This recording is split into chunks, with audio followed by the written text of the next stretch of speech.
Iran में कुछ जगहों पर धमाकों की आवाज सुनने को मिली है। इजराइल का बड़ा बयान भी इस बीच सामने आया। यूएस का इशारा मिलते ही जंग फिर से शुरू होगी। इजराइल इस पक्ष में है कि वो यूएस के इशारे पर काम कर रहा है। यूएस का एकमात्र इशारा और फिर विध्वंस की कगार पर मिडिल ईस्ट नजर आएगा। ईरान में कुछ जगहों पर धमाकों की आवाजें सुनने को मिली है और इस बीच बड़ा बयान जो है इजराइल का सामने आया। यूएस का इशारा मिलते ही जंग फिर से शुरू हो सकती है। अब इजराइल इस पक्ष में नजर आ रहा है और अपने आप को एलाय यूएस का बता रखा है। स्पष्ट रूप में कह रहा है कि एक इशारा मात्र और उसके बाद विध्वंस हम देखेंगे ईरान में।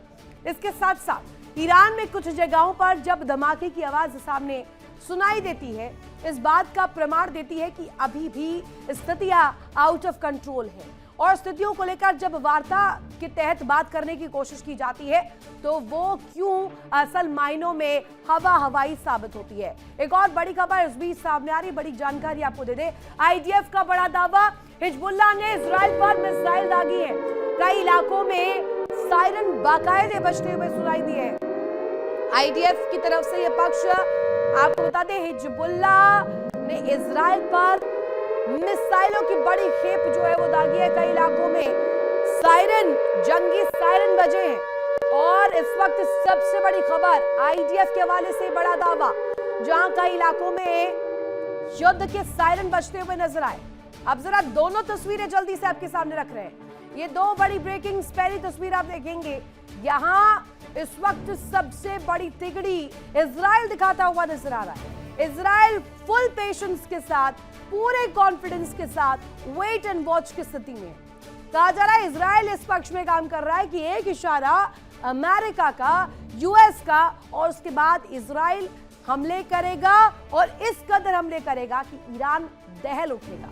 दूसरी तरफ आप देखिए आईडीएफ, इजरायली डिफेंस फोर्स का ये बयान और बड़ा दावा जो सामने आया, जिसमें हिजबुल्लाह द्वारा कहा गया कि बड़े मिसाइलों की खेप के जरिए हमला किया गया और इसी की वजह से कई इलाकों में सायरन की आवाज सुनने को मिली है। ये दो बड़ी खबरें, दो बड़ी तस्वीरों को दिखाता है।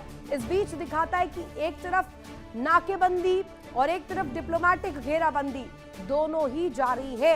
आप देखिए, परमाणु शक्ति पर तो पहले ही बात हो रही थी, अब यहाँ बात एलाय वर्सेस एलाय की भी हो रही है। एक तरफ एक एलाय इजराइल, दूसरी तरफ ईरान का एलाय हिजबुल्लाह। अब ये दोनों ही इन एक्शन, इन पिक्चर आते हुए नजर आ रहे हैं। ट्रंप के बयान के बाद अंतर्राष्ट्रीय राजनीति में भूचाल आ गया है और हलचल बहुत ज्यादा तेज हो गई है। सवाल बड़े उठ रहा है कि क्या पश्चिमी देश ईरान पर और सख्त रुख अपनाने की तैयारी में है या फिर ये सिर्फ राजनीतिक दबाव की रणनीति है। देखिए इंडिया डेली 24/7 अब आपके स्मार्ट टीवी पर। इंडिया डेली मौजूद है सभी डिजिटल प्लेटफॉर्म पर लाइव और लगातार। इंडिया डेली 24/7 हर दिन राष्ट्र को समर्पित।